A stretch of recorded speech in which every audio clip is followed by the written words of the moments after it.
Some people say family always comes first, but what happens when the people who should support you the most are nowhere to be found when you need them? What I discovered during the most important interview of my life changed everything I thought I knew about loyalty, support, and where real strength actually comes from. I'd love to know which corner of the globe you're watching from. And if this story speaks to you, make sure to subscribe. Tomorrow's video is one you absolutely can't miss. The notification sound from my phone made my heart skip. After months of applications and rejections, there it was, an interview invitation from Morrison and Associates, one of the most prestigious marketing firms in Seattle. The position was Senior Marketing Coordinator, exactly what I'd been working toward for 3 years since graduating from the University of Washington. I read the email twice, then a third time, making sure I wasn't dreaming. The interview was scheduled for Thursday at 2 p.m. with Sarah Chen, the HR director, and Marcus Thompson, the marketing department head. This was it, my chance to finally break into the career I'd been chasing. The first person I wanted to call was my mom, Patricia Hoffman. We'd always been close, and she'd been my biggest cheerleader through college and the tough job search that followed. I dialed her number, practically bouncing with excitement. "Mom, you'll never guess what happened," I said the moment she picked up. "Oh, honey, that's wonderful, but can I call you back? Your cousin Jennifer is here with the twins, and we're planning the surprise party for your dad's retirement. You know it's next week, right?" My enthusiasm dimmed slightly. "Yeah, I know about Dad's party, but Mom, this is huge. I got the interview at Morrison and Associates." "That's great, sweetie.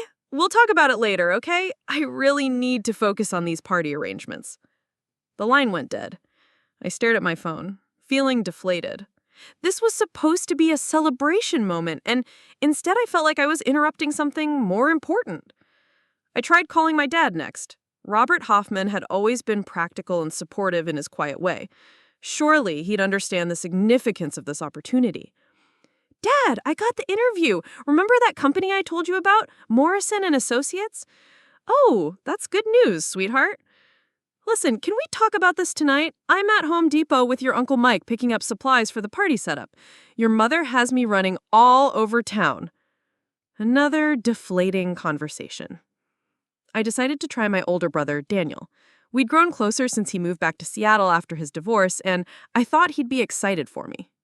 "Danny, guess what? I finally got that interview I've been hoping for." "The marketing thing? Cool. Hey, Mom asked me to handle the catering for Dad's party. Do you think we should go with the Italian place or that barbecue joint? I need to decide today."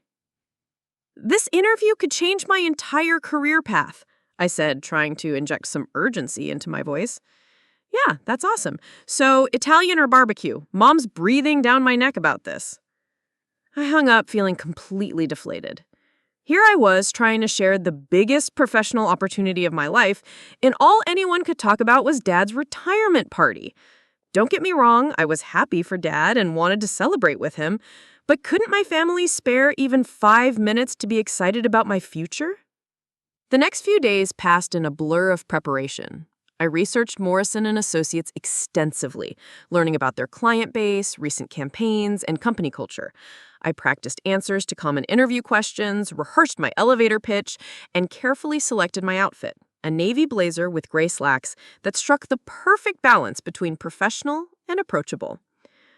Wednesday evening, I decided to try reaching out to my family one more time. Maybe if I explained how important this was, they'd offer some encouragement or even just wish me luck. I called Mom first. "Hi, it's me. My interview's tomorrow at 2 p.m. I'm really nervous, but excited." "Oh, honey, that's tomorrow? I completely forgot. Listen, we're having a crisis here. The venue called and said they might have double booked the room for your father's party. I'm on the phone with 3 different places trying to sort this out. Can we talk after your interview?" "Sure, Mom. I just thought maybe you could—" "I really have to go, sweetie. Good luck tomorrow." Click. Dial tone. I tried calling Dad next, hoping for better results. "Hey, Dad, just wanted to let you know my interview is tomorrow afternoon." "Right, the job thing. Good for you, kiddo. Hey, do you know if your brother ordered enough chairs? Your mother's guest lists keep growing, and I'm worried we won't have enough seating." "Dad, I was hoping maybe you could—" Sorry, honey, your Uncle Mike is calling on the other line. Something about the sound system rental. We'll catch up soon, okay? Another abrupt end to the conversation. I sat in my small Capitol Hill apartment, feeling more alone than I had in months. My family wasn't intentionally being dismissive, but their focus was completely elsewhere. The party planning had consumed all their mental energy, leaving no room for my milestone moment. I called Daniel last, hoping my brother might be different. Danny, tomorrow's the big day, 2 p.m. at Morrison and Associates downtown. Oh, right, your interview. Look, I'm drowning in party stuff here. Mom has me picking up decorations, coordinating with the caterer, and now she wants me to create some kind of photo slideshow for Dad. I haven't slept properly in 3 days. I know the party is important, but this interview? Can we talk about this over the weekend? After we get through Dad's party, I promise we'll celebrate your job properly. My job. That's how my own brother referred to the opportunity I'd been working toward for years. That night, I barely slept. Every time I closed my eyes, I imagined walking into that conference room at Morrison and Associates, facing Sarah Chen and Marcus Thompson with no family support backing me up. I'd always drawn strength from knowing my family believed in me, but now I felt like I was walking into the most important meeting of my life completely on my own. Thursday morning arrived gray and drizzly, typical Seattle weather that seemed to match my mood. I got dressed carefully, double-checking my appearance in the mirror. My resume was printed on quality paper, tucked safely in a leather portfolio along with samples of my work from college and my internships. At 11 a.m., I decided to make one final attempt. Maybe with the interview just 3 hours away, my family would rally and offer some last-minute encouragement. I sent a group text to Mom, Dad, and Daniel. Interview in 3 hours. Could really use some good luck wishes. This means everything to me. I waited for responses. And waited. By noon, still nothing. They were probably busy with last-minute party preparations, I told myself, but the silence stung more than I expected. I took the bus downtown, arriving at the Morrison and Associates building 30 minutes early. The lobby was impressive, sleek, modern design with floor-to-ceiling windows overlooking Elliott Bay. I sat in the waiting area, reviewing my notes one final time and trying to calm my nerves. At 1:55 p.m., a woman approached me with a warm smile. She was Asian American, probably in her late 30s, wearing a stylish burgundy dress that conveyed both professionalism and approachability. "You must be Jessica Walsh. I'm Sarah Chen, HR Director. Thank you for coming in today." We shook hands, and her grip was firm and confident. "It's wonderful to meet you, Miss Chen. Thank you for this opportunity. Please call me Sarah. Marcus is running a few minutes late, client call that went longer than expected. Would you mind if we started with just the two of us? He'll join us shortly." "Of course, that sounds perfect." Sarah led me to a conference room with a stunning view of the Sound. The space was bright and welcoming, with modern furniture and motivational artwork on the walls. As we settled in, Sarah opened a folder containing what I assumed was my application materials. "I have to say, Jessica, your application materials were impressive. Your GPA from UW, your internship work, and especially that campaign proposal you included, it showed real creative thinking." "Thank you. I put a lot of thought into that proposal. I researched Morrison and Associates client base and tried to create something that would fit your company's style while bringing a fresh perspective. And that's exactly what caught our attention. Tell me, what drew you specifically to Morrison and Associates?" This was my moment. Despite feeling abandoned by my family, I had prepared thoroughly for this question. I spoke about the company's reputation for innovative campaigns, their commitment to both creativity and measurable results, and how their collaborative culture aligned with my own work style. Sarah listened intently, occasionally nodding or making notes. Her engagement was encouraging, and I found myself relaxing slightly as we talked. "I'm curious," Sarah said, leaning forward slightly. "This is obviously an important interview for you. Do you have family or friends who are excited about this opportunity? It's always nice when candidates have a support system behind them." The question hit me like a punch to the stomach.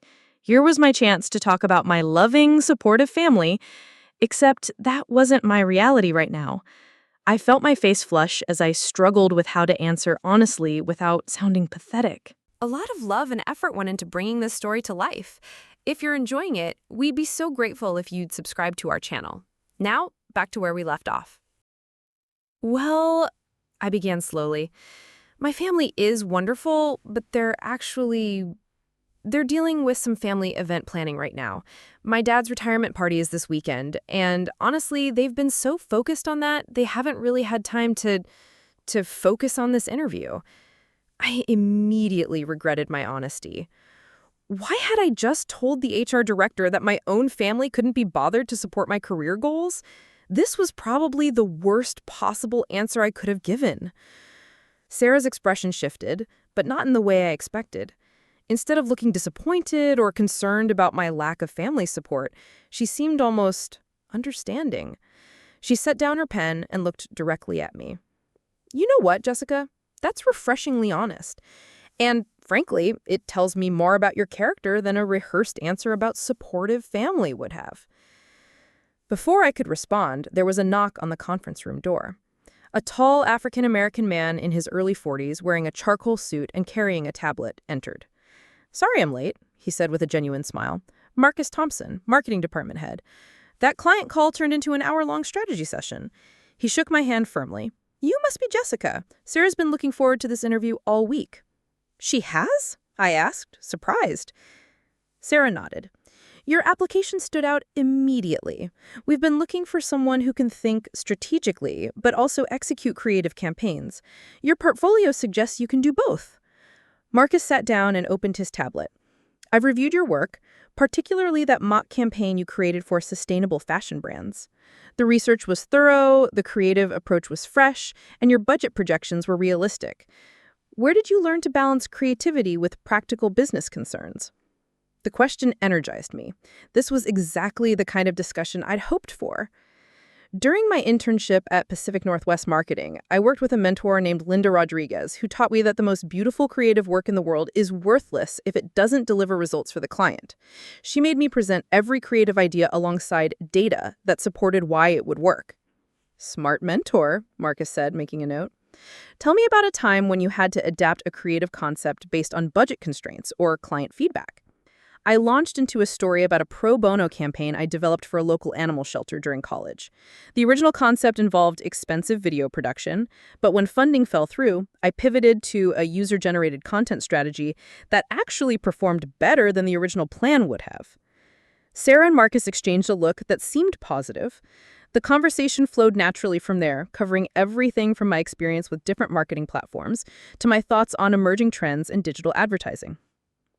"What's your biggest professional weakness?" Sarah asked the classic interview question I'd been dreading. "I tend to over-research," I admitted.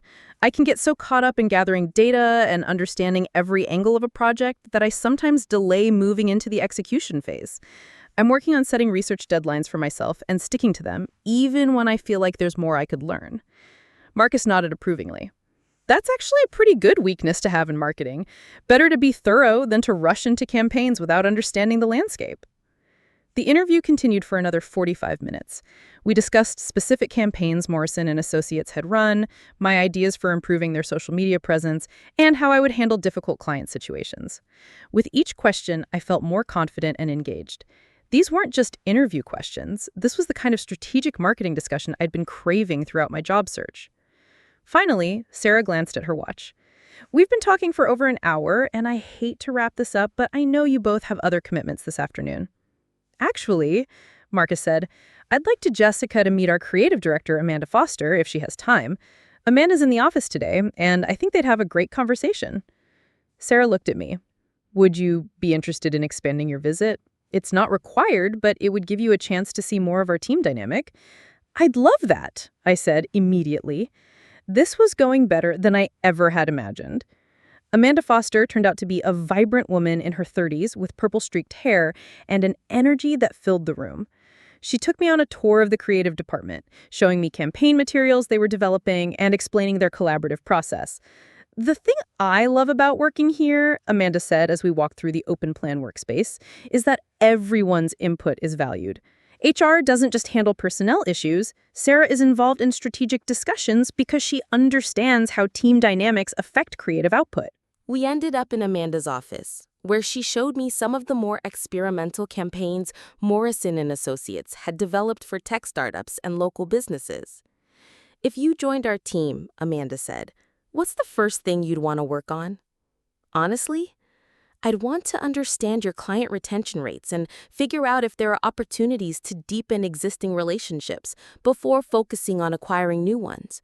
From what I've seen today, you create amazing work, but I'm curious about the long-term relationship aspect.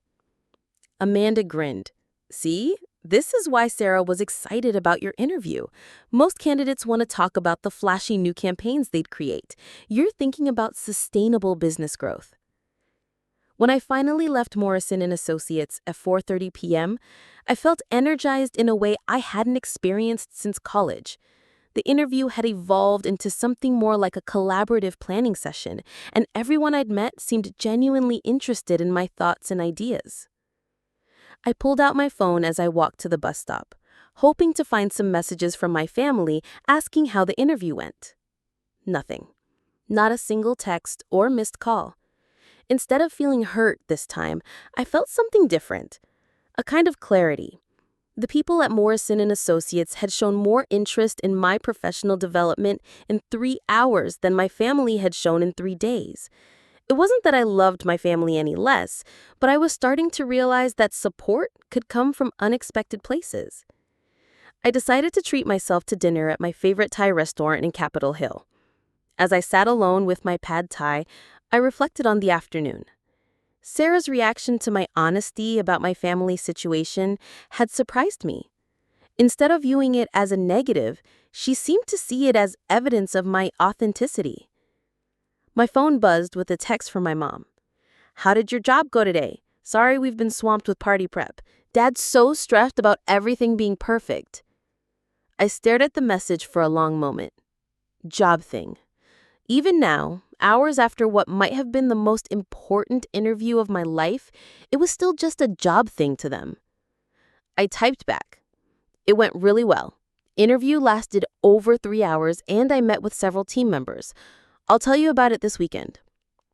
Her response came quickly. "That's wonderful, honey. Can't wait to hear about it. Right now I need to call the florist about the centerpieces. Talk soon." I put my phone away and focused on my dinner. For the first time in days, I didn't feel angry or hurt by my family's distraction.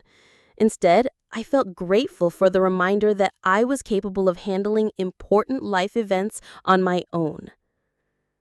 The next morning, I woke up to an email from Sarah Chen.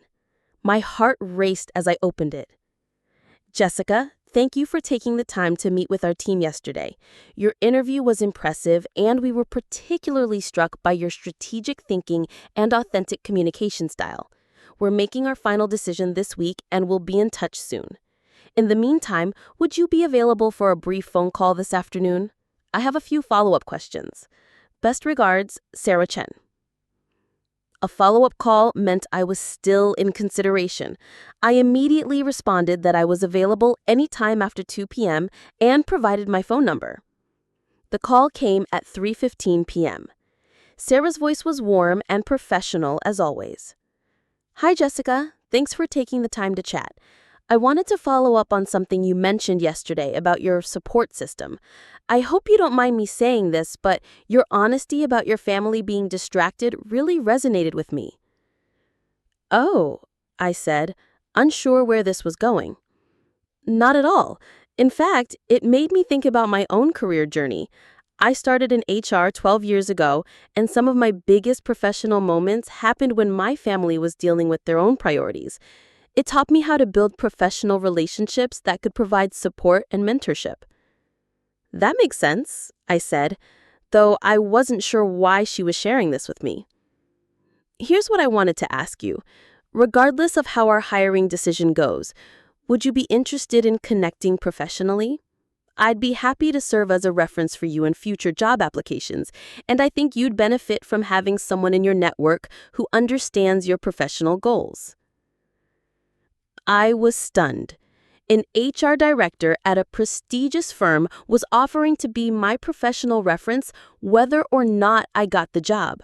This was beyond anything I expected when I walked into that building yesterday. Sarah, that's incredibly generous. Yes, I would be very interested in that kind of professional connection. Excellent. I'll send you my contact information and some industry resources I think you'd find valuable. Jessica, I want you to know that regardless of what happens with this specific position, you impressed our entire team. You have a bright future ahead of you. After we hung up, I sat in my apartment feeling overwhelmed with gratitude. In less than 24 hours, Sarah Chen had shown me more professional support and encouragement than I'd received from anyone in months. She'd seen potential in me and was willing to invest in my career development even if I didn't work for her company. This was what mentorship looked like. This was what professional support felt like. And it had come from someone who was essentially a stranger just 2 days ago. Friday arrived with typical Pacific Northwest drizzle, and I found myself checking my email obsessively. Sarah had said they'd make their decision by the end of the week, and every notification sound made my pulse quicken. By noon, I decided to get out of my apartment before I drove myself crazy with anticipation. I walked down to Pike Place Market, hoping the bustle of tourists and vendors would distract me. As I wandered through the maze of flower stands and artisan booths, my phone rang. The caller ID showed my dad's number. "Hi, Dad," I answered, stepping away from the crowd near the fish-throwing vendors. "Hey, sweetheart, how are you doing? Your mom said your interview went well yesterday." "It was actually Thursday, Dad, and yes, it went really well. Better than I expected." "Thursday, right. Sorry, honey. This week has been a blur. We're setting up for the party tomorrow, and I think your mother might have a nervous breakdown if one more thing goes wrong." I could hear the exhaustion in his voice. My dad had always been the calm, steady presence in our family, but planning this retirement celebration was clearly taking its toll on everyone. "Is there anything I can do to help?" I asked, feeling guilty for being frustrated with them all week. "Actually, yeah. Could you pick up the cake tomorrow morning? The bakery opens at 8, and we need it by 10 for setup. Your brother was supposed to handle it, but he's dealing with some crisis with the caterer." "Of course, I can do that." It felt good to contribute something useful, even if my big career moment hadn't registered on their radar. "Thanks, kiddo. You're a lifesaver. Oh, and Jessica, congratulations on the interview going well yesterday. I know I've been distracted, but I'm proud of you for going after what you want." It was a small gesture, but it meant more than he probably realized. "Thanks, Dad. That means a lot." After we hung up, I continued wandering through the market with slightly lighter spirits. My family wasn't deliberately ignoring my achievements. They were just overwhelmed with their own responsibilities. I could understand that, even if it stung a little. My phone buzzed with a text from Sarah. "Hope you're having a good Friday. Decision coming Monday morning. Whatever happens, I meant what I said about staying connected professionally." The message was thoughtful and reassuring. Even if I didn't get the position, I had gained something valuable from this experience, a mentor who believed in my potential. Saturday morning came too quickly. I was up at 7:30 getting ready to pick up Dad's retirement cake and then help with party setup. The bakery had done beautiful work, an elegant sheet cake decorated with a golf theme and "Happy Retirement, Robert," written in navy blue frosting. When I arrived at the community center where we were holding the party, chaos greeted me. Daniel was arguing with someone on the phone about missing chairs. Mom was frantically arranging flowers that didn't look quite right, and Dad stood in the middle of it all, looking overwhelmed. "Jessica, thank goodness you're here," Mom called out. "The cake looks perfect. Can you set it up on the dessert table while I figure out why these centerpieces look nothing like what I ordered?" For the next 3 hours, I threw myself into party preparation. I arranged the dessert table, helped Daniel fold napkins in the specific way Mom had demonstrated, and even ran to 3 different stores looking for the right shade of blue tablecloths when the rental company delivered the wrong ones. Working alongside my family felt good. This was familiar territory. All of us pulling together to make something special happen for someone we loved. I understood now why they hadn't had bandwidth for my interview. Planning an event for 60 people while managing their regular responsibilities was genuinely overwhelming. By the time guests started arriving at 2 o'clock, the community center looked transformed. The decorations were elegant, the food smelled amazing, and Dad looked genuinely surprised and moved by the turnout of friends, former colleagues, and extended family. I found myself genuinely enjoying the celebration. Dad's former coworkers shared funny stories about his legendary organizational skills and dry sense of humor. Neighbors talked about his volunteer work with the local youth soccer league. Cousins I hadn't seen in years asked about my job search and seemed genuinely interested in my career goals. During the dinner portion of the party, Dad stood up to make a speech. He thanked everyone for coming, talked about his 35 years with the engineering firm, and mentioned how much he was looking forward to spending more time with family and pursuing his woodworking hobby. Then he surprised me. I also want to take a moment to acknowledge my daughter, Jessica, who had a major job interview this week at one of Seattle's top marketing firms. I know I've been distracted with all this party planning, but I want everyone to know how proud I am of her determination and professionalism. She's been working toward this opportunity for years, and regardless of the outcome, I admire her persistence.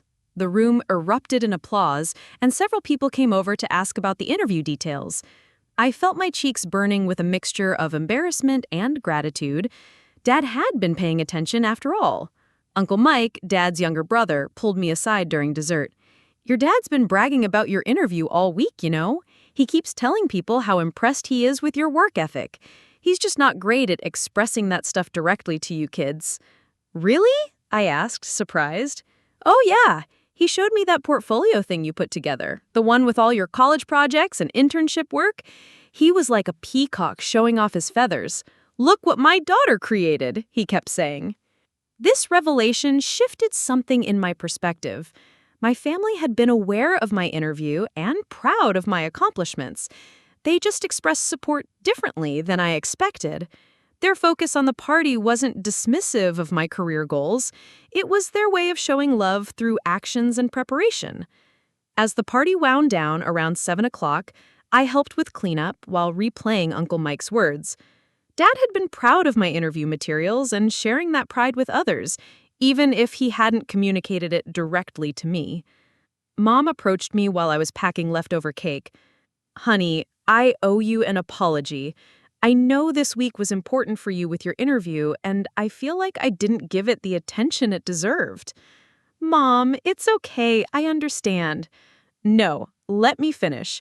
Your dad and I have been so focused on getting this party right that we forgot to focus on what's happening in your life. That's not fair to you.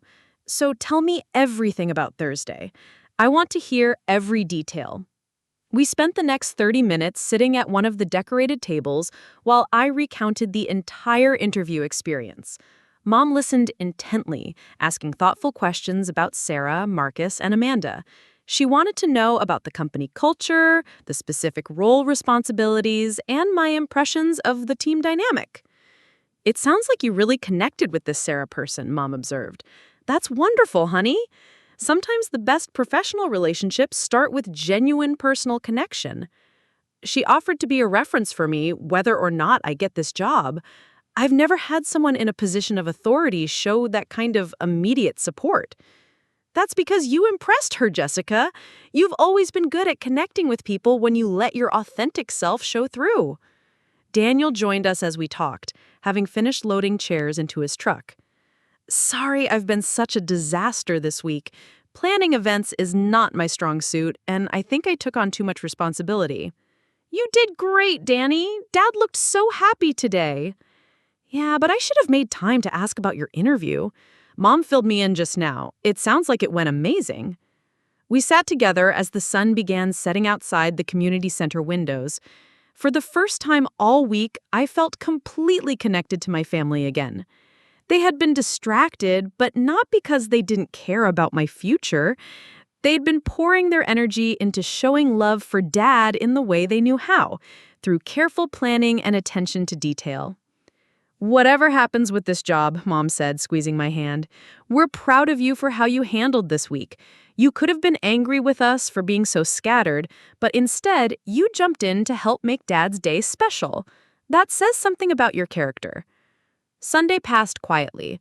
I caught up on laundry, organized my portfolio materials, and tried not to think about the decision that would come tomorrow morning. Sarah's text from Friday kept running through my mind. Decision coming Monday morning.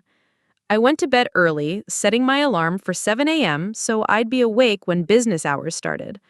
Whatever news came tomorrow, I felt more prepared to handle it than I had a week ago.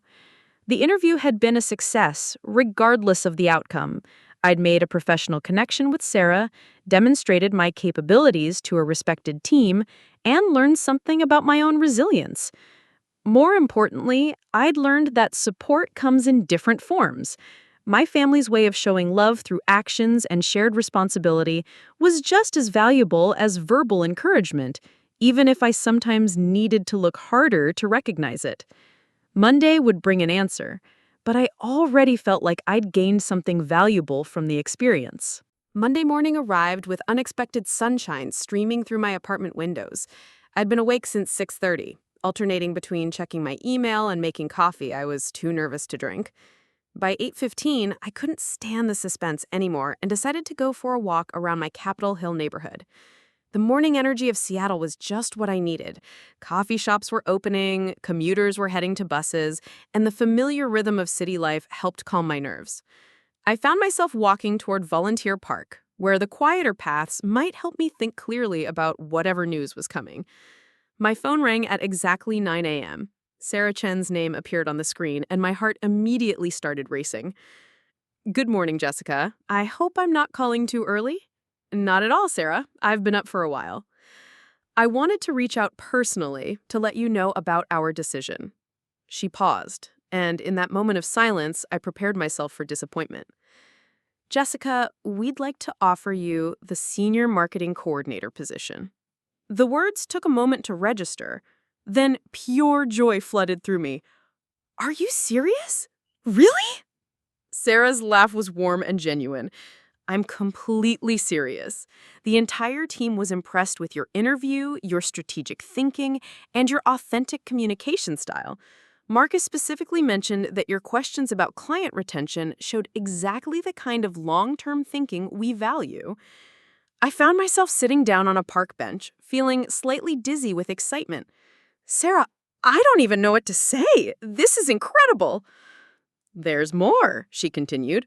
"We're offering a starting salary of $68,000, full health benefits, 3 weeks paid vacation, and a professional development budget of $2,000 annually. We'd like you to start 2 weeks from today, which would be Monday, October 9th. Does that timeline work for you?" The salary was higher than I'd dared to hope for, and the professional development budget showed they were serious about investing in my growth. "Yes, absolutely. That timeline is perfect." "Wonderful. I'll email you the formal offer letter this morning along with some onboarding paperwork. Jessica, I want you to know that this decision was unanimous. Everyone you met on Thursday was excited about the possibility of working with you." After we hung up, I sat on that park bench for 10 minutes, just absorbing the reality of what had just happened. I had the job. Not only that, but I had it at a company where people were genuinely excited to work with me. My first instinct was to call my family, but I hesitated. After the events of the past week, I wanted to savor this moment privately before sharing it. This was my achievement, my success, and I deserved to feel proud of it on my own terms first. Instead, I called my college roommate, Maya Patel, who was now working in Portland. "Maya, I got it! I got the Morrison & Associates job!" "Jessica, oh my God, that's amazing! Tell me everything!" I spent 15 minutes recounting the interview process, Sarah's mentorship offer, and the details of the job offer. Maya's enthusiasm was infectious and exactly what I needed to hear. "I'm so proud of you. You've been working toward this for so long, and you absolutely deserve it. We need to celebrate properly when I'm back in Seattle next month." After talking to Maya, I felt ready to share the news with my family. I decided to call Mom first. "Jessica, how perfect that you're calling. I was just thinking about you and wondering when you'd hear back from your interview." "Mom, I got the job."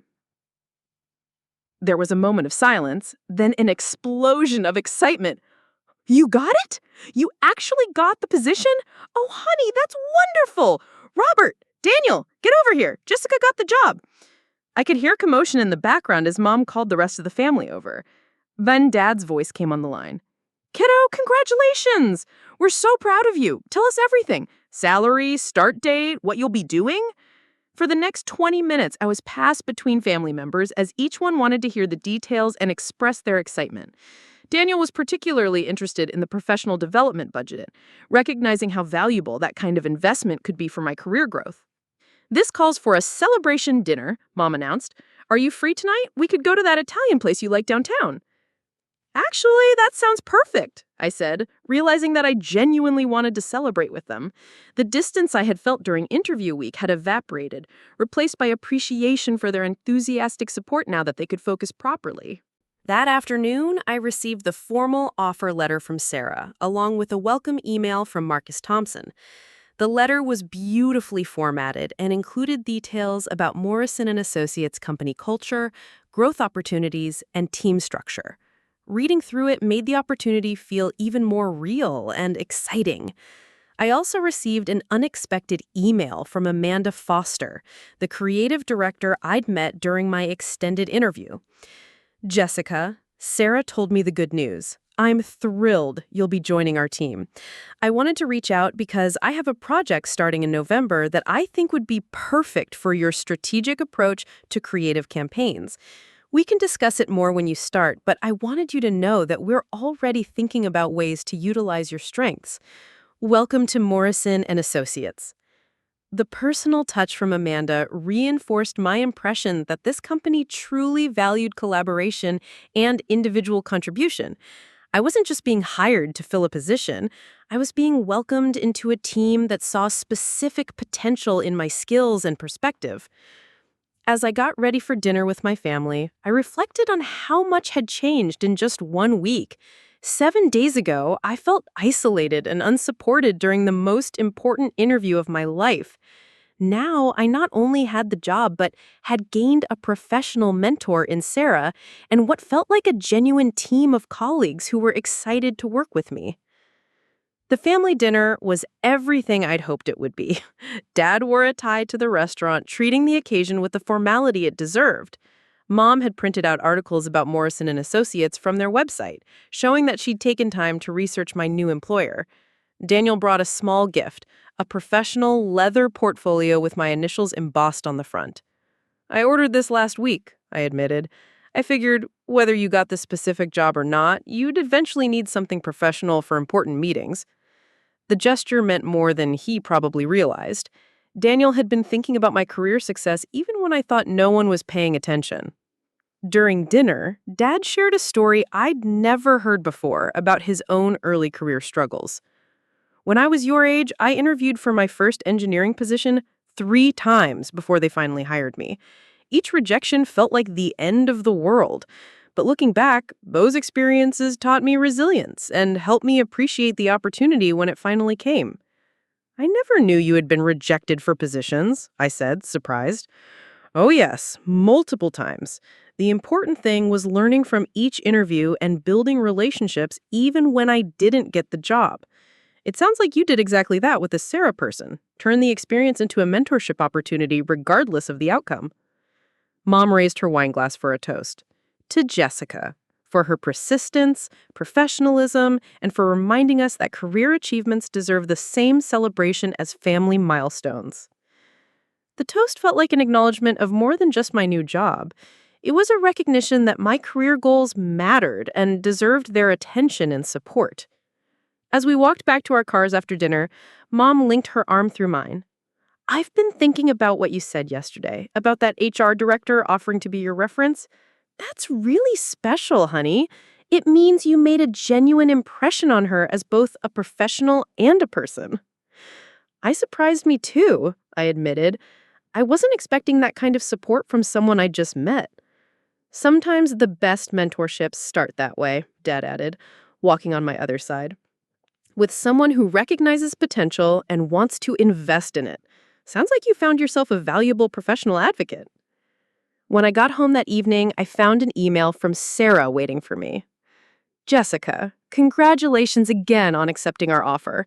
I wanted to follow up on my promise to serve as a professional reference for you. Obviously, that takes on a different meaning now that you'll be working with us, but I want you to know that my offer to mentor you still stands. Morrison and Associates values internal professional development, and I'd be happy to meet with you monthly to discuss your career goals and growth opportunities. I think you have tremendous potential, and I'm excited to watch your career develop. Looking forward to working with you. Best, Sarah. Reading her email, I realized that Sarah's support hadn't been contingent on whether I got the job. It was based on her genuine belief in my capabilities.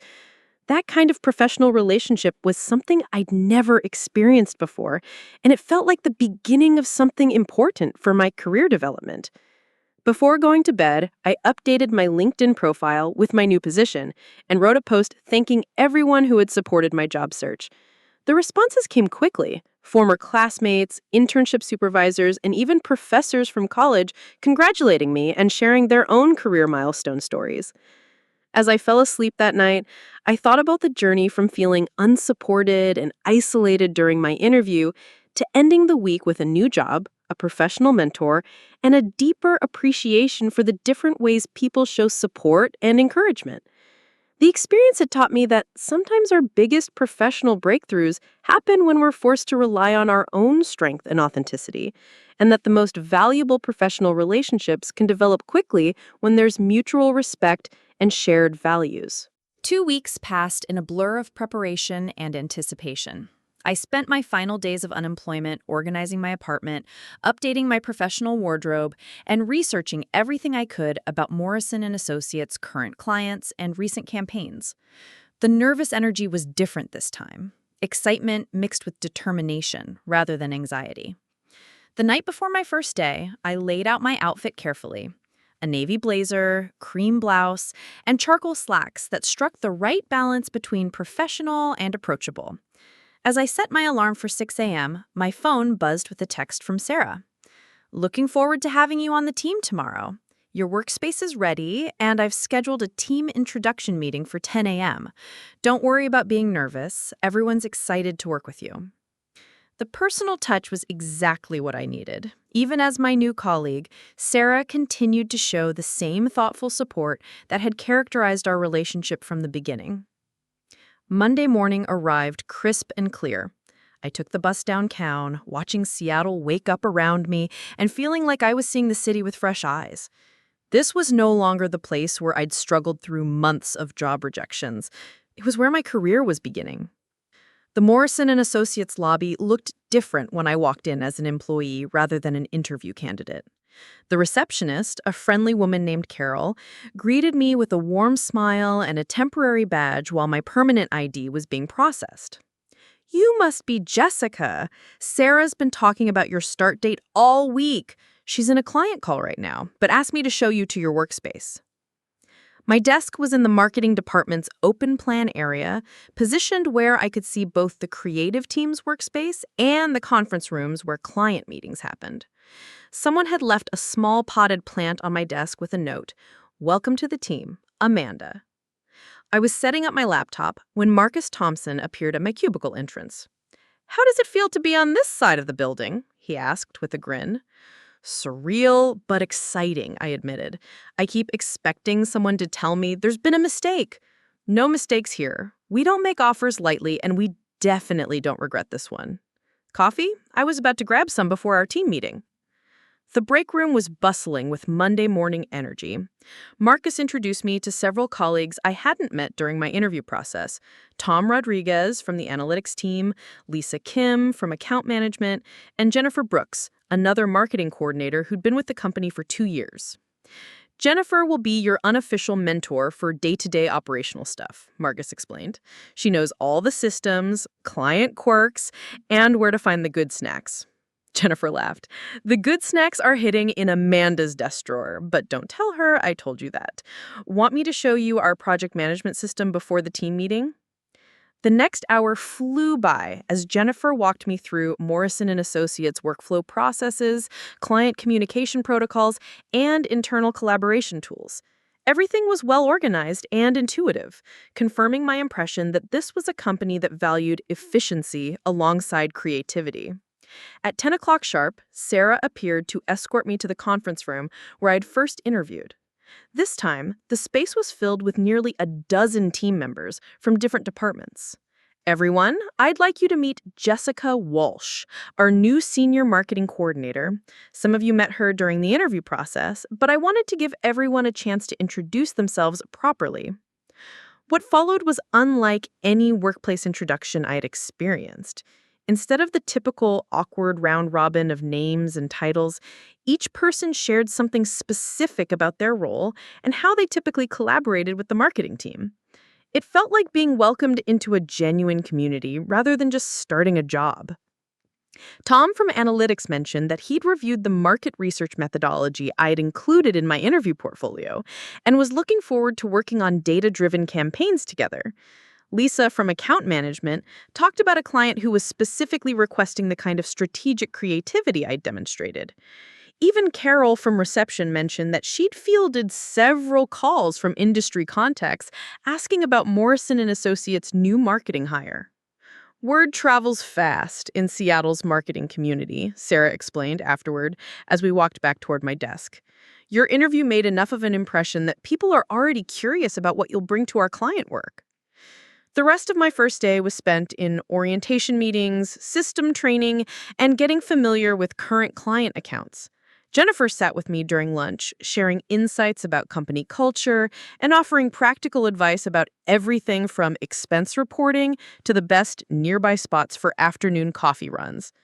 The thing I love most about working here, Jennifer said as we ate salads from the deli downstairs, is that leadership actually listens to input from all levels.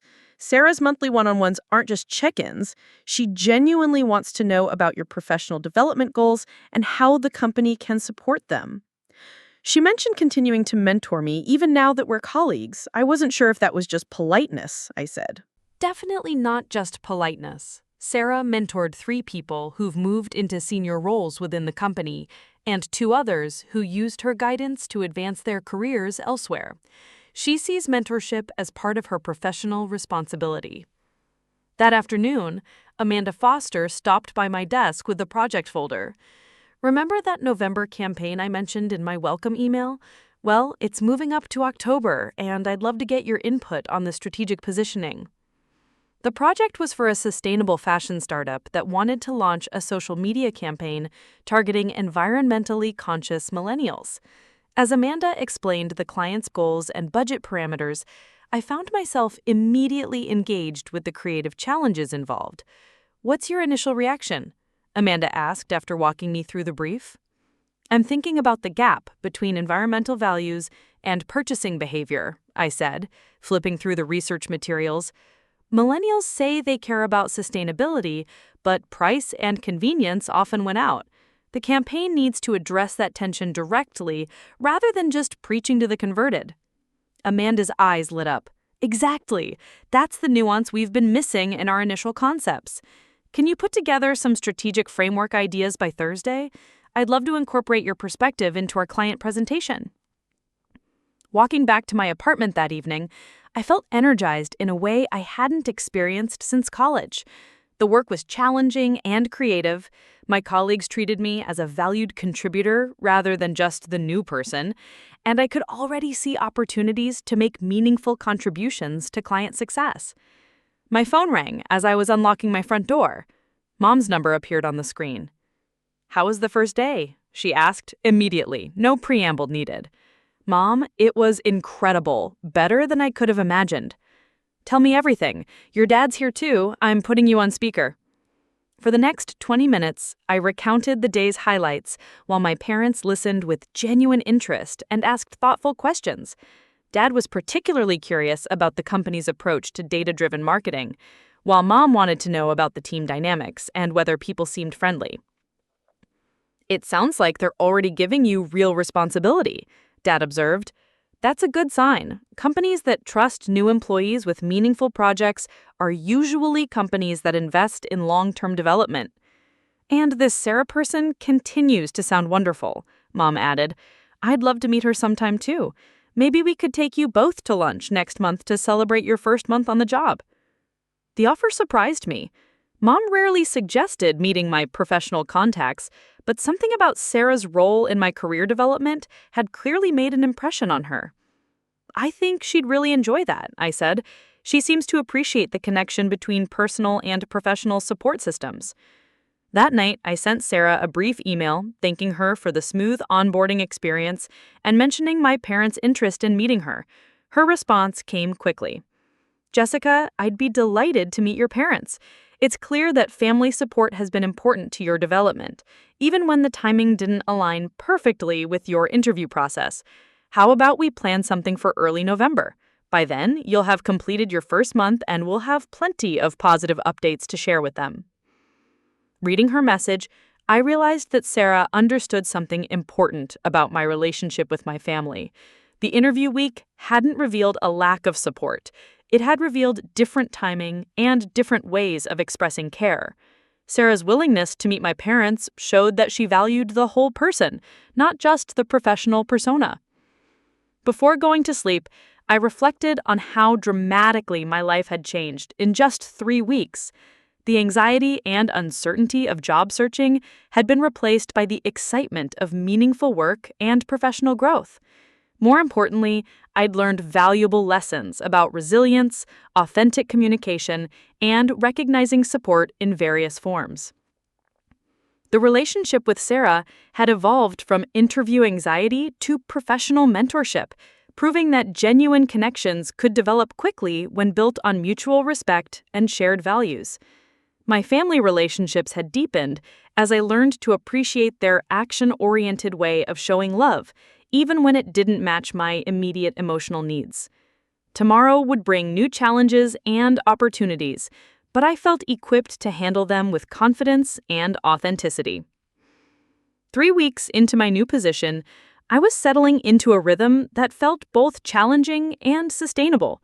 The sustainable fashion campaign Amanda had assigned me was taking shape beautifully, and I'd already received positive feedback from both the client and our internal creative team. More importantly, I was beginning to understand my own strengths within Morrison & Associates' collaborative environment. Thursday morning brought my first official one-on-one meeting with Sarah in her capacity as my mentor, rather than my interviewer. Her office was warm and inviting, with plants on the windowsill and framed photos of what appeared to be hiking adventures throughout the Pacific Northwest. "How are you feeling about your first month?" Sarah asked as we settled into comfortable chairs by her window. "Honestly, better than I expected. The learning curve has been steep, but everyone's been incredibly supportive. I feel like I'm contributing value rather than just trying to keep up."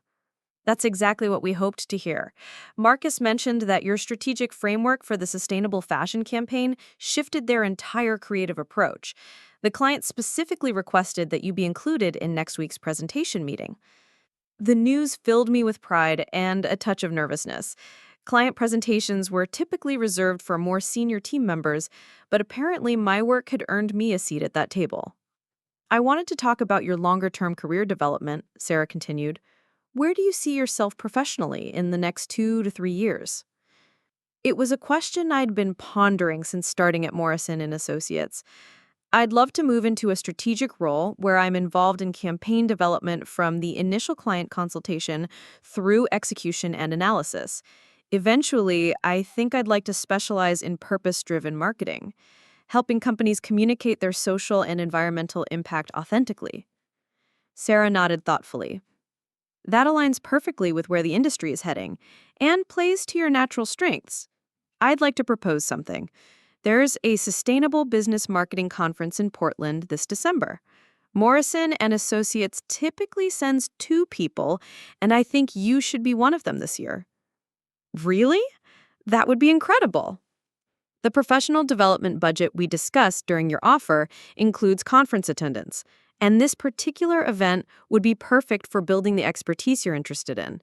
You'd attend sessions, network with other professionals in purpose-driven marketing, and potentially identify new client opportunities for us. The opportunity felt like validation that my career goals were both realistic and valued by the company. "Sarah, can I ask you something? Why have you invested so much in my professional development? Even during the interview process, you offered support regardless of whether I got the job. Sarah was quiet for a moment, looking out at the Seattle skyline. About 8 years ago, I was in a similar position to where you were during your interview. I was trying to transition into HR from a completely different field, and most of my interviews were disasters. I was clearly competent but lacked confidence and professional connections. What changed? I interviewed at a small consulting firm where the founder, Margaret Sullivan, saw potential in me despite my lack of direct experience. She didn't just hire me, she mentored me, connected me with industry professionals, and helped me understand what I needed to develop to advance my career. Did you stay at that company? For 3 years, until Margaret encouraged me to apply for a position here that would broaden my experience. She said the best mentorship sometimes means helping people outgrow their current role when better opportunities arise. The story explains so much about Sarah's approach to professional relationships. She'd experienced the transformative power of mentorship and was paying it forward. I see that same potential in you that Margaret saw in me. You have the technical skills, but more importantly, you have authenticity and emotional intelligence. Those qualities will take you far in this industry. Our conversation was interrupted by a knock on Sarah's door. Amanda Foster peeked in with an apologetic expression. Sorry to interrupt, but Jessica, the sustainable fashion client, just called. They want to move the presentation to tomorrow, and they specifically asked if you could walk them through your strategic framework in person. My heart rate immediately spiked. Tomorrow was Friday, and I'd been expecting another week to refine my presentation materials. You'll be fine, Sarah said, reading my expression. Amanda, can you block out an hour this afternoon for Jessica to practice her presentation? I'd like to sit in if possible. Absolutely. Jessica, meet me in conference room B at 3. We'll run through everything and make sure you're completely prepared. After Amanda left, Sarah turned back to me. This is exactly the kind of opportunity that accelerates career development. Client presentations build confidence, demonstrate expertise, and show leadership that you can handle increasing responsibility. I'm nervous about representing the company to an important client so early in my tenure. That's normal and appropriate. But remember, they specifically requested your involvement because your work impressed them. Trust your preparation and your instincts.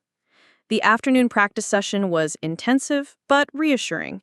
Amanda, Sarah, and Marcus sat in as I walked through my strategic framework, explaining how sustainable fashion brands could authentically communicate their environmental impact without appearing preachy or elitist. Your research on consumer behavior patterns is particularly strong, Marcus noted. The data about the gap between stated values and purchasing decisions gives us concrete talking points for addressing client concerns about ROI.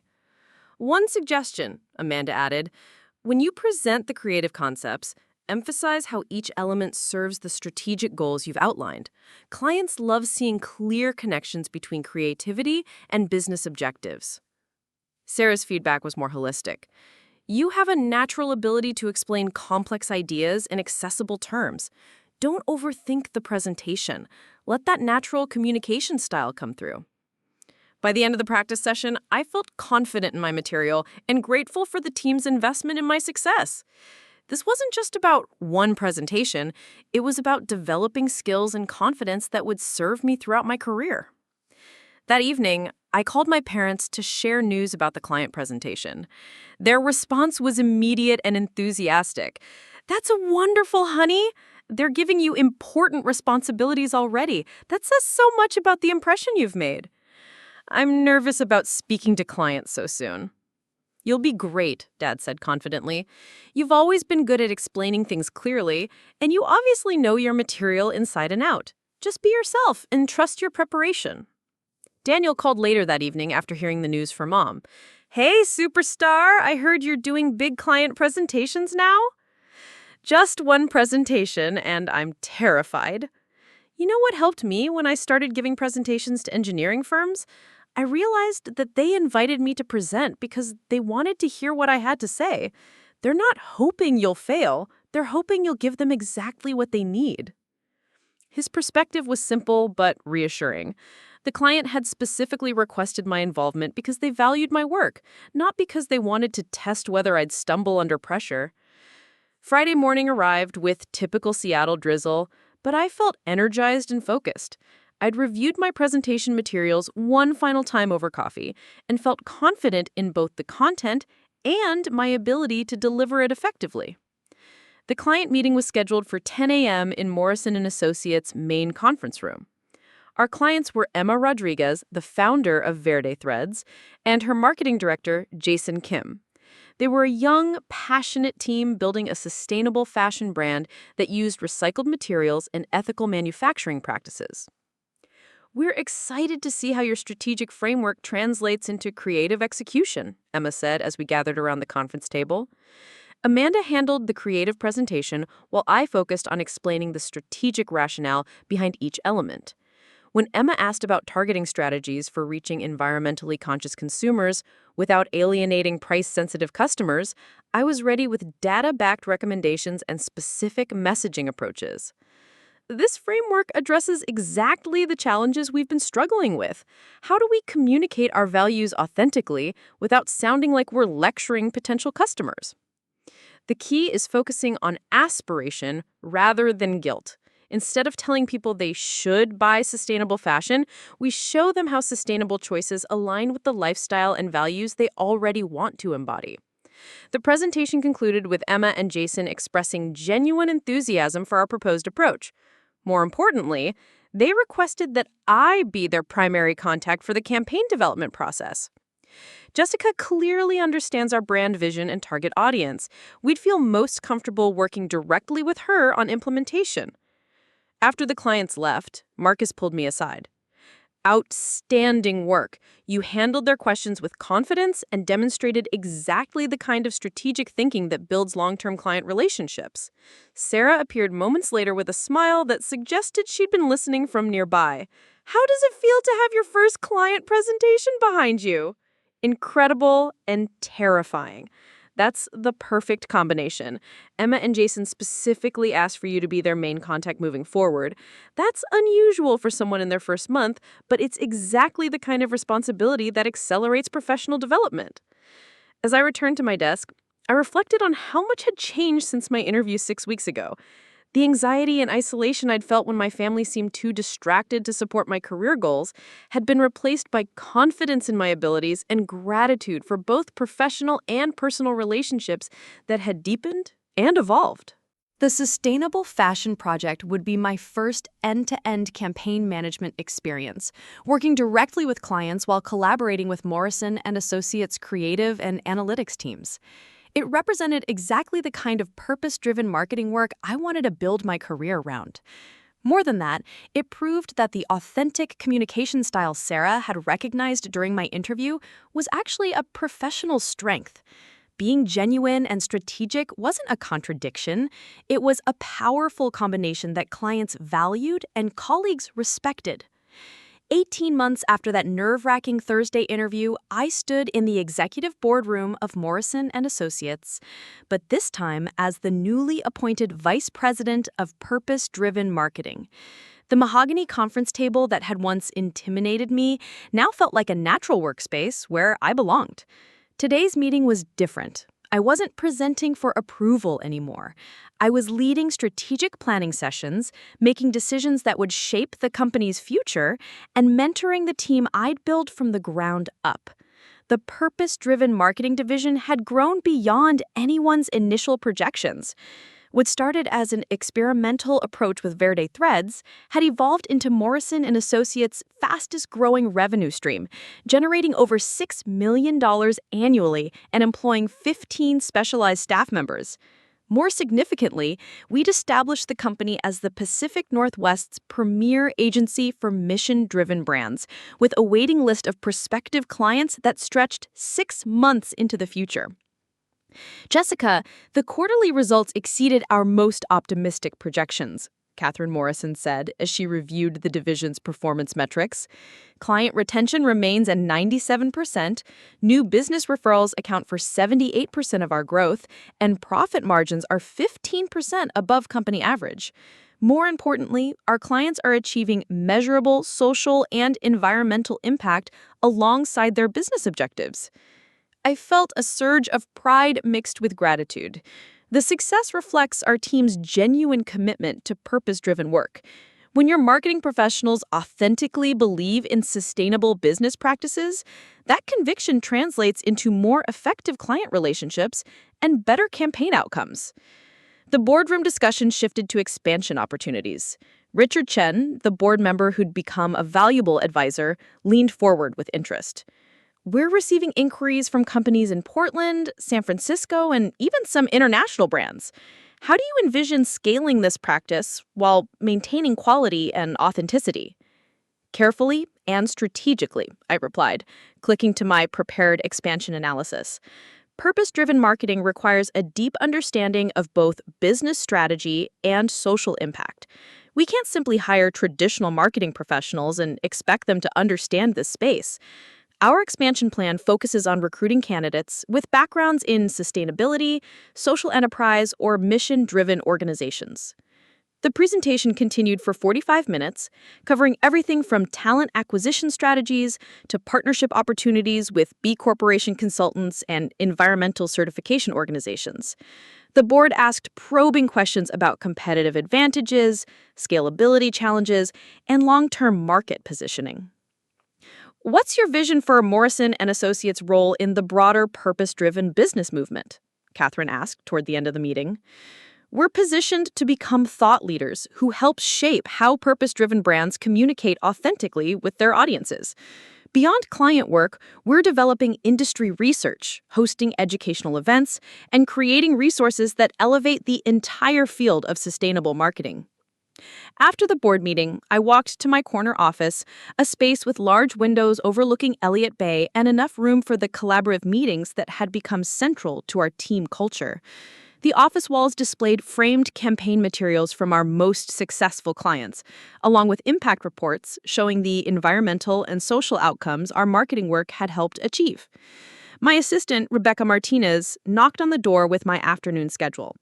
Your 2 p.m. client call with Renewable Northwest was moved to 2:30, and the Portland Business Journal wants to schedule a follow-up interview about the sustainable marketing trend piece they're developing. The Portland Business Journal interview was part of increasing media attention our division had been receiving. Over the past 6 months, I'd been quoted in Fast Company, featured in a Pacific Northwest marketing publication, and invited to speak at conferences from Seattle to Austin. The visibility was gratifying, but more importantly, it was helping establish Morrison and Associates as the definitive voice in purpose-driven marketing. At 3 p.m., I had my weekly one-on-one with Sarah, though our relationship had evolved significantly since those early mentoring sessions. Sarah had been promoted to Senior Vice President of Strategic Development, and our conversations now focused on company-wide initiatives and collaborative leadership rather than my individual professional development. How are you feeling about the board's response to your expansion proposal? Sarah asked as we settled into the comfortable chairs by her window. Optimistic but realistic about the challenges. Scaling purpose-driven marketing requires finding people who genuinely understand the space, not just experienced marketers who can adapt to sustainability messaging. You've built something remarkable here, Jessica. The division's success goes beyond revenue. You've created a workplace culture that attracts top talent and produces work that clients genuinely value. Sarah's observation touched on something I'd been thinking about frequently. The purpose-driven marketing team had developed a collaborative, mission-focused culture that felt different from traditional agency environments. Team members regularly volunteered for environmental organizations, participated in professional development focused on social impact, and brought innovative ideas for measuring both business and community outcomes. I've been thinking about expanding our team's community involvement, I said. Several people have expressed interest in pro bono work for local environmental nonprofits. It could strengthen our expertise while contributing to causes our team cares about. That's exactly the kind of initiative that distinguishes Morrison and Associates from our competitors. Purpose-driven work requires authentic commitment, not just professional competence. Our conversation was interrupted by a call from Marcus Thompson, who is now creative director for the entire agency. Jessica, we just received a fascinating inquiry. The Seattle mayor's office wants to discuss a potential campaign promoting the city's new climate action initiatives. They specifically requested Morrison and Associates because of our reputation in purpose-driven marketing. Municipal government work represented a new opportunity category. What's the scope and timeline?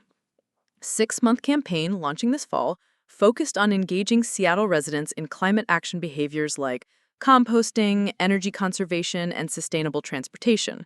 They want strategic messaging that motivates participation without sounding preachy or overwhelming. The project perfectly aligned with our expertise in authentic, purpose-driven communication. I'd love to put together a proposal. This could be a model for how cities engage residents in environmental initiatives. After Marcus hung up, Sarah smiled knowingly.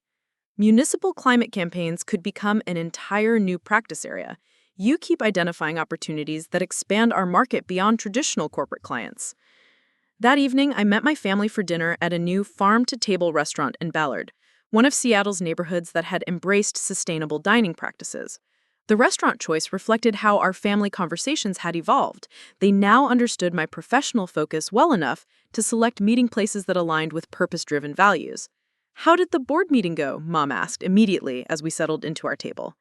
"Really well. They approved the expansion proposal for Portland and San Francisco, and we discussed some exciting new project opportunities." Dad leaned forward with interest. "Tell us about the expansion. Will you be traveling more or hiring people in those cities?" I spent the next 20 minutes explaining the expansion strategy, the challenges of scaling purpose-driven marketing, and the upcoming municipal campaign opportunity. My family's questions showed sophisticated understanding of both my work and the broader sustainable business trends I was part of. "It sounds like you're not just building a successful division, you're helping define an entire industry approach. That's impressive leadership for someone who's been in the field for less than 2 years." His comment reflected how much our family dynamics had transformed since that stressful interview week 18 months ago. Instead of being distracted by competing priorities, they now actively engaged with my professional achievements and understood the significance of the work I was doing. "I have some personal news too," I said, smiling. "Maya and I are looking for a house to buy together. The promotion and salary increase finally make home ownership realistic." Mom's face lit up with excitement. "That's wonderful! Where are you looking?" "Neighborhoods with good public transportation access and walkable amenities. We want to practice the sustainable lifestyle principles I promote professionally." The dinner conversation flowed naturally between professional updates, personal milestones, and family news. Dad shared updates about his retirement woodworking projects, which had evolved into custom furniture pieces for environmentally conscious clients.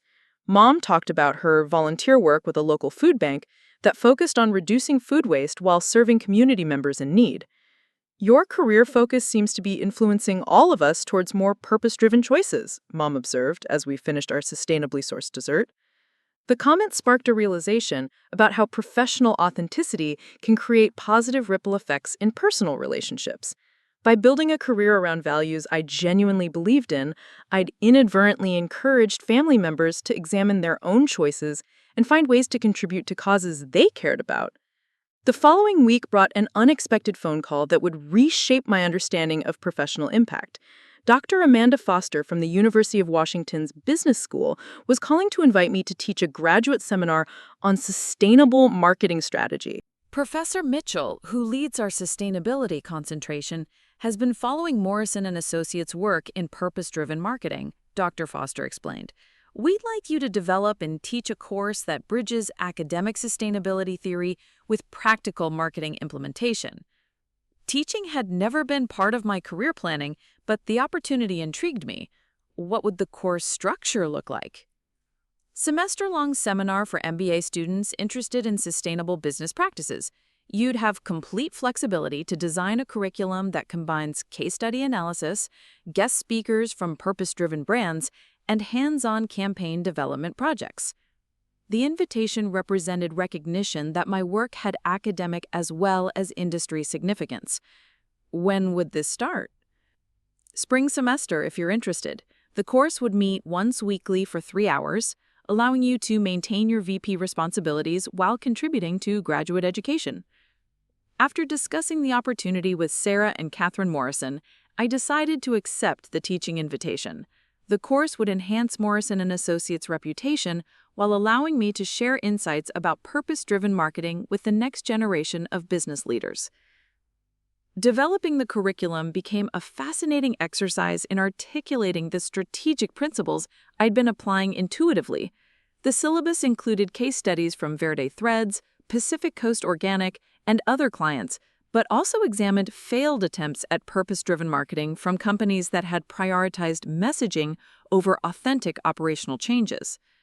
The first principle of sustainable marketing, I explained to my inaugural class of 23 graduate students, is that your marketing strategy must reflect genuine organizational values and practices.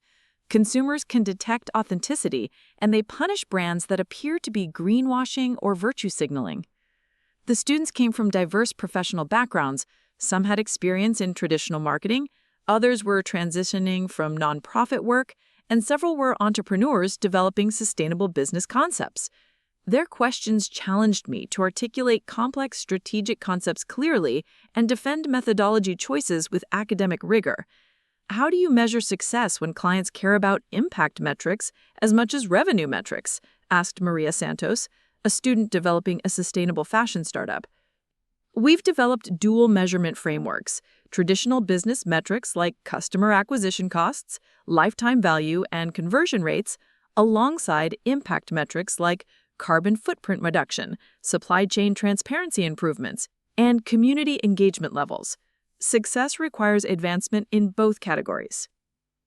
Teaching forced me to synthesize 18 months of practical experience into coherent theoretical frameworks. The process deepened my understanding of why certain strategies had succeeded while others had failed, and how purpose-driven marketing principles could be applied across different industries and organizational types. Meanwhile, the municipal climate campaign was generating significant attention beyond Seattle. Portland, San Francisco, and Vancouver had reached out requesting similar services for their climate action initiatives. The public sector work was creating a new revenue stream while demonstrating how purpose-driven marketing principles could be applied to civic engagement challenges. This municipal work could become a significant practice area, I told Catherine Morrison during one of our monthly strategic reviews. Cities across the Pacific Northwest are struggling with climate communication challenges, and our approach seems to be resonating with both officials and residents. What would scaling municipal work require in terms of team structure and expertise? Specialists who understand public sector constraints, community engagement strategies, and policy communication. It's related to our corporate purpose-driven work, but requires different skills and approaches. The conversation led to developing a proposal for a public engagement division within purpose-driven marketing. The new practice area would focus exclusively on helping government agencies, nonprofits, and educational institutions communicate complex social and environmental issues to diverse public audiences. 6 months later, I was delivering the keynote address at the Sustainable Brands Conference in Vancouver, speaking to an audience of over 800 marketing professionals, sustainability executives, and social entrepreneurs. The presentation focused on how authentic, purpose-driven marketing could accelerate societal adoption of sustainable behaviors. In the front row, I could see Sarah, who had flown to Vancouver to support my speaking engagement. Beside her sat my parents, who had surprised me by registering for the conference to better understand the work that had become central to my professional identity. After my presentation, dozens of audience members approached me with questions about working with Morrison & Associates, partnership opportunities, and speaking at their own events. Several mentioned that they'd been following my work since the early Verde Threads case studies and were impressed with the division's evolution. Your approach to measuring both business and impact outcomes is exactly what our industry needs, said Dr. Jennifer Park, a sustainability researcher from Stanford. Have you considered publishing academic research about your methodology? The conversation sparked an idea about developing research partnerships with universities studying sustainable business practices. Academic collaboration could enhance our credibility while contributing to the broader knowledge base about effective purpose-driven marketing. That evening, my family and I had dinner at a waterfront restaurant in Vancouver, reflecting on the day's events and the remarkable journey from my anxious interview to keynote speaking at international conferences. I keep thinking about that Thursday when you were so worried about your interview, Mom said, as we watched the sunset over the harbor. You felt like we weren't supporting you properly, but looking back, maybe you needed to develop that internal confidence and professional independence. Her observation resonated deeply. The challenging interview experience had taught me to trust my own capabilities while remaining open to mentorship and collaboration. Those qualities had become fundamental to my leadership style and professional success. Sarah's mentorship was crucial, I replied, but you're right that I needed to develop self-reliance and authentic confidence. The combination of internal drive and external support created the foundation for everything that followed. Dad raised his wine glass for a toast. To Jessica, who turned career uncertainty into industry leadership, and to Sarah, who recognized potential and invested in it.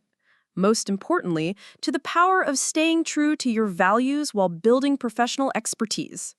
As we toasted, I reflected on how purpose-driven marketing had become more than just my career.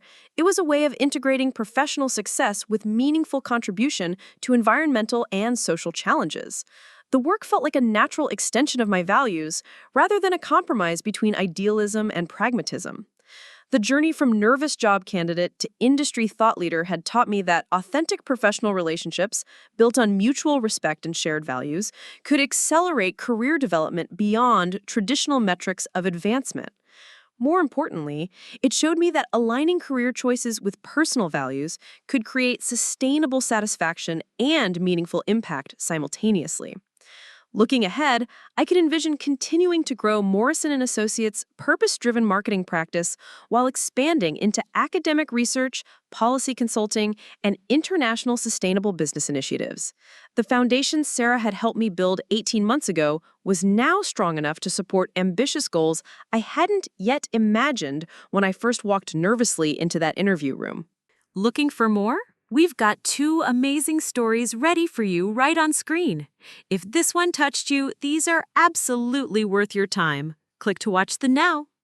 And hey, subscribe and hit that bell to never miss our latest uploads.